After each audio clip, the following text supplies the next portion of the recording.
As promised in my earlier video, here is my review of the Logitech Momo force feedback racing wheel. Since I bought this used, I don't have a box, I don't have manuals or anything, so I guess it's a testament to how easy this thing is to set up because I didn't need a manual to do it. When I got this, the first thing I noticed is this is kind of heavy. I mean, it's a good, solid, this thing could... You could take this thing through the apocalypse and it'd still work fine. This is not a flimsy unit, and it shouldn't be because it is quite pricey. Quick overview of what you got. You have AC adapter brick, huzzah, pedals. The brake pedal is a lot harder to push than the throttle, which is kind of realistic, I'm assuming. I don't have my driver's license yet, so I have really no idea. But it seems to me that since the throttle pedal is simply opening up a couple of valves, and the brake pedal is actually actuating all the brakes, that the brake pedal in a real car would actually be a lot harder to push. Here on the unit, which is a bit hefty, this takes up most of my desk space. Let's see, that's the little DB9 connection that goes down to the pedals. That is the USB connection that goes to the computer, and that is the power connection. This could be a shifter. I don't use it as such. I use it as a handbrake. It can be on the right side, and I'm pretty sure you can somehow put it on the left side, but I haven't figured that out yet, and I probably never will because I'm not going to bother. On the wheel itself,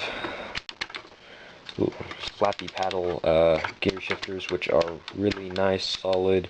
They have a little bit of give before they actually click over, instead of just the glorified buttons that a lot of these things have.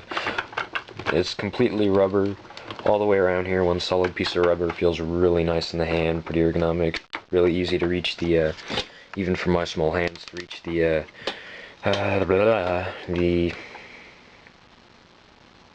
gear shifters. Yeah. 6 buttons. You can assign these to do whatever you want. I personally, in Need for Speed Most Wanted, that's nitrous. That's speed breaker, shift, handbrake. I could also do nitrous like that, but then I can't shift. I usually don't bother with any of the buttons. I have no clue what these lights are for. Computer, honestly. In some games, they might be shift indicators, but in Need for Speed, they just light up and stay lit up. When you just plug it in, it'll go to the left, it'll go to the right, it'll go back to the left, and then it'll center itself, and then every time you have it plugged in, it'll center itself, and you'll move it, and it'll go back to center until you get in the game. Huzzah! It is really hard to move while it's like this, and I don't know. Anyway, I'm now going to show you how much fun this is by playing a little bit of Need for Speed with this plugged in. Okay, I'm in Need for Speed, and one thing to point out before you start is make sure you have the Logitech gaming software thing installed, and in Need for Speed options you should see Logitech Momo. Make sure Rumble is on, and then just set up all your stuff. Okay, I am in the BMW M3, just sitting here.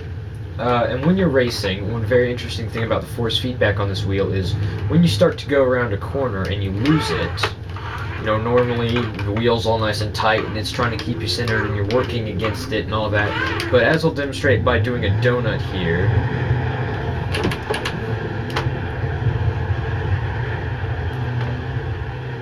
there, I'm doing a donut and it's gone completely limp.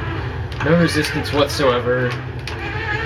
And when that happens, when you're going around a corner, you panic. So it's really interesting how the force feedback can provoke emotion in you by making you panic when you all of a sudden lose traction going around a corner. Another thing is I'm sitting here on grass, so there is a lot of vibration coming through the wheel here. And when you get air, that wasn't air. So you can go around, right hand down a little bit, and there, yeah, you can see all resistance to the wheel just goes away, and so you can tell when you get air, because all of a sudden, no, what am I doing? I'm flailing about wildly on the wheel. No, you've crashed. Okay.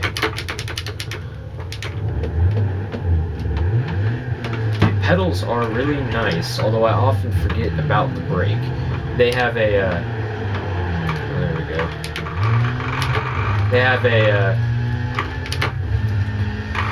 sort of like a spike strip on the bottom of them that digs into your carpet.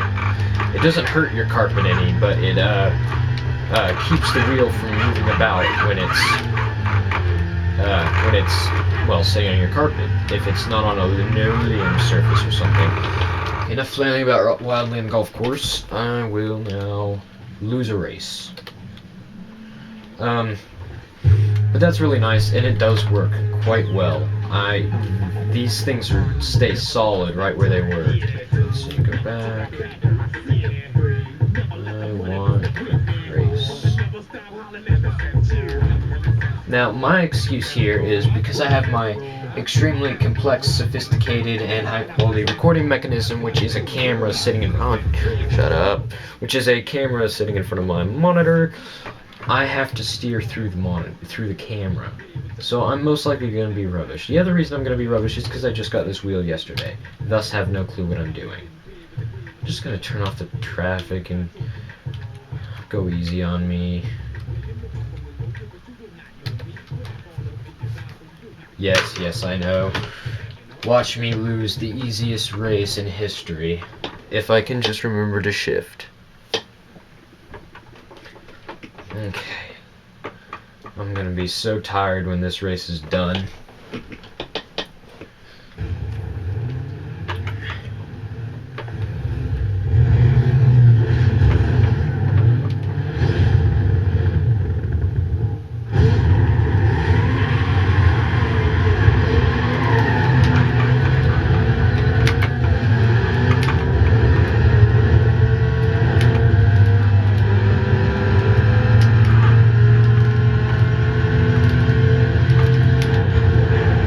You get up to speed and you can feel, oh my gosh. Yep, I'm gonna be tired before this race is done. One massive problem I have when I'm using a wheel is that I overcorrect when I start to slide. There, I didn't. And then when you hit a wall, the wheel, the force feedback turns the wheel in the other direction to get you away from the wall, thus causing you to oversteer and completely lose control like I just did there. So then I flail around, try to find the right gear, and get back up. No! And then when cars bump into you, it also throws you off.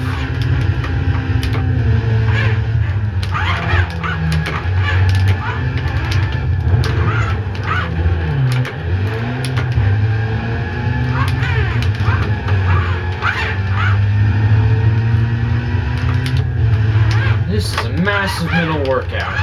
Trying to keep the wheel under control while steering and trying to shift. At least I turned off the traffic. There you saw me get air and completely mess up the landing. Well, that didn't work at all. I just wanted to go off-road.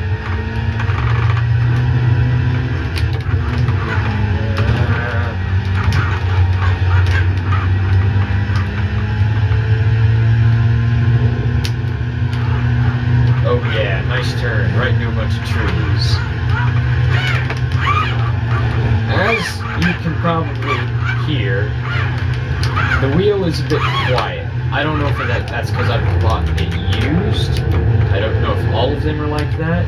All I know is it doesn't really bother me much, because if it starts to annoy me, I just turn my speakers up louder. Which is usually more fun then, because you can feel the engine going through your spine.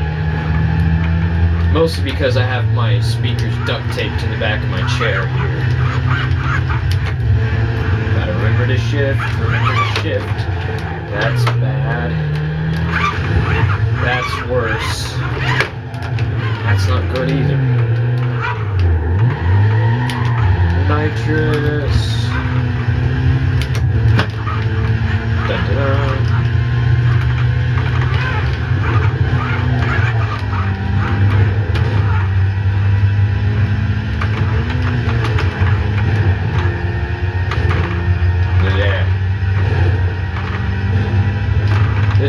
racing, not pinball. Come on.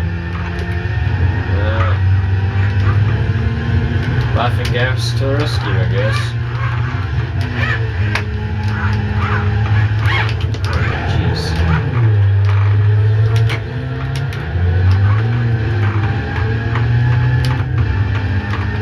Come on, I've got to at least beat someone.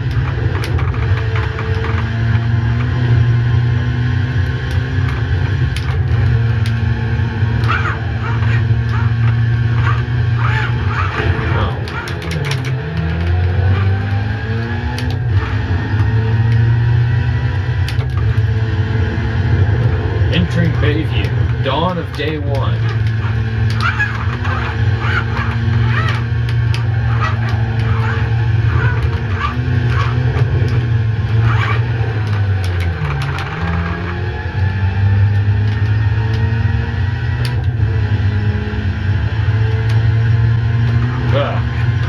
Okay, you can feel it when you go across the railroad tracks. That is interesting.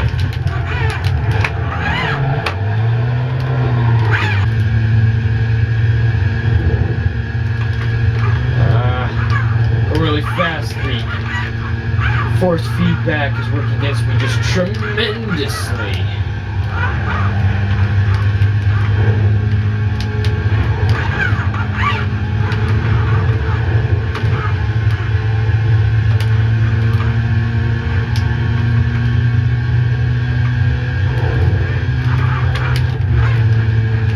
Look at that, they're so far ahead of me, my map can't even show them anymore.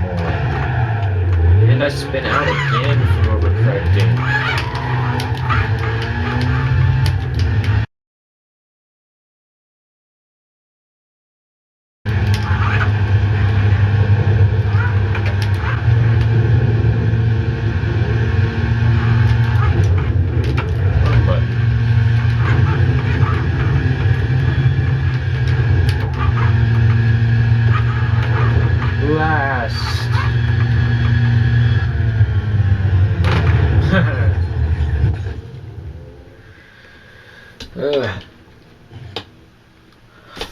I'm exhausted.